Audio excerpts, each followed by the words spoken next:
If you want to buy a home and get the price you want, you need to provide a logical reason for why the home is worth that price. In a negotiation, a seller really doesn't care how much you feel the home is worth or how much you can actually afford. Every time I work with a client buying a home in Ottawa, I do one simple thing.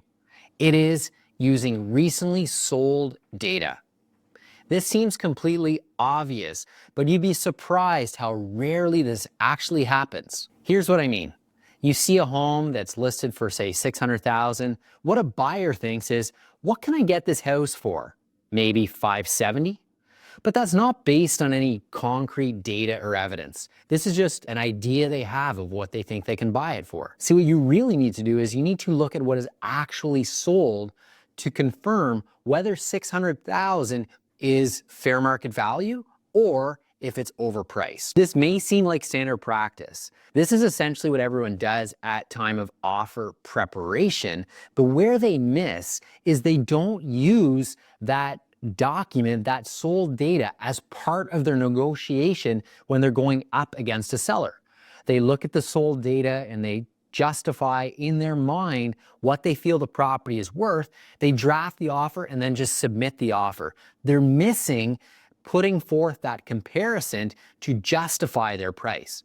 See, it's a much stronger negotiation when you can come from a position of data and sold comparison versus just submitting your offer based upon a number.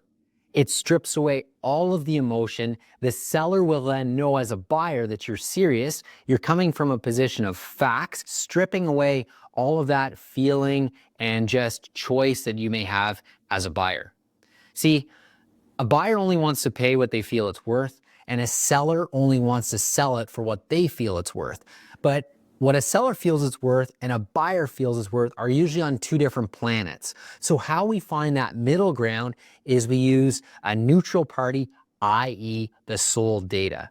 Because let's face it, nobody cares what the other side wants. And every successful negotiation I've seen in my career comes down to using sold comparisons to justify your price. So to summarize, I strongly encourage as you enter into the negotiation to use sold data as part of your artillery. Use that as your army when you're going up to negotiate. And if you're a DIY approach and you're doing this on your own and you need some sold data, just reach out to me. And if you're buying a home in Ottawa and you're not sure where to start, click the link below. I'd be happy to help. We'll go on a discovery call. We can identify the specific areas you're looking for, and I'll be able to protect you in the negotiation and make sure that we're using sold data to justify our price. And last, before I let you go, we have a program called Love It or Leave It. In your first 12 months of buying a property with me, if you're not 100% satisfied with the home you bought, let me know. I'd be happy to sell it for you for free. My goal is to de-risk the situation for you. It's a big decision, relocating to Ottawa and making sure that you're finding the neighborhood that aligns best for what you're looking for. And if you're not happy, you let me know in the first 12 months and I will sell it for free. I want to thank you for watching today, and we'll catch you on the next video.